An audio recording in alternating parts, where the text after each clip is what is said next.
The West Nile virus continues to kill several individuals in Europe.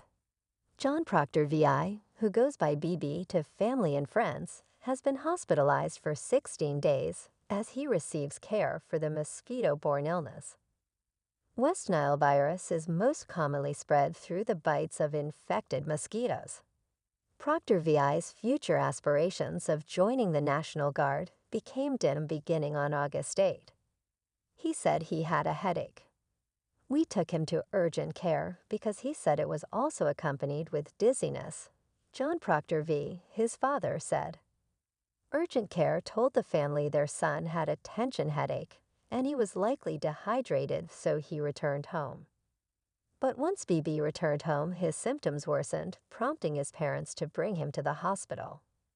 They thought he had meningitis, so they did some tests for that. It came back negative. Sent him home and said to give him over-the-counter medicine, Proctor V said. The over-the-counter medication did not help as BB experienced stroke-like symptoms the next day. Proctor VI's father revealed that his son was unable to move and his speech was slurred. We took him to Mobap and they admitted him to the ICU and immediately put him on a ventilator, Proctor V said.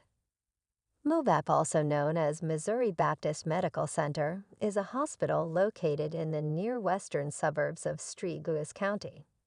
After around 20 doctors could not figure out what was wrong with the 18-year-old, he was sent to Barnes Jewish Hospital.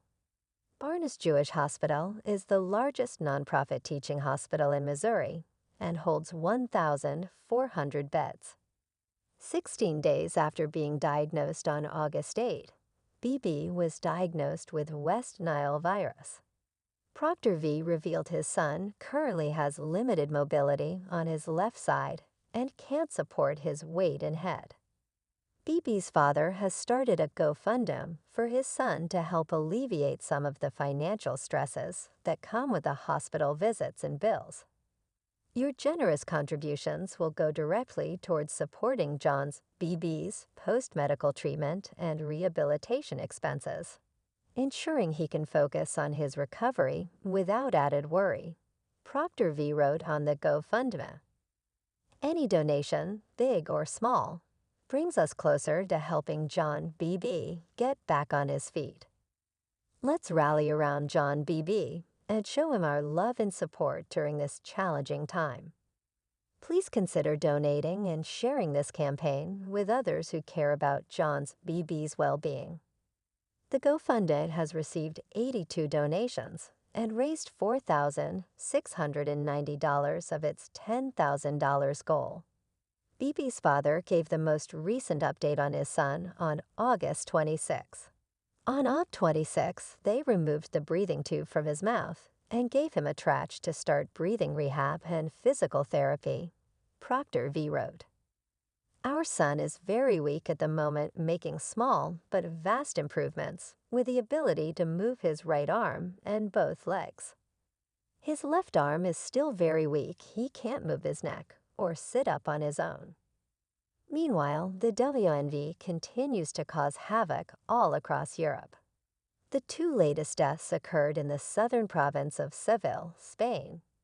Spanish media reported that one of the victims was a 71-year-old resident of Correa del Rio, a town in the region. It follows the death of a 71-year-old woman from Das Hermanas, an 86-year-old woman infected in La Puebla del Rio, and an 87-year-old woman from Correa del Rio.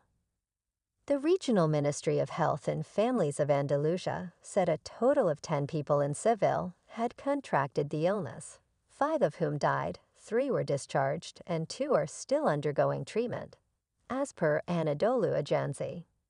The virus won't cause symptoms in most people, but about 20% develop West Nile fever, which leaves sufferers with aching bodies, vomiting, and skin rashes. 1 in 150 people infected with the West Nile virus may also develop severe neurological disease that triggers seizures, muscle weakness, and paralysis, the World Health Organization, WHO, warns.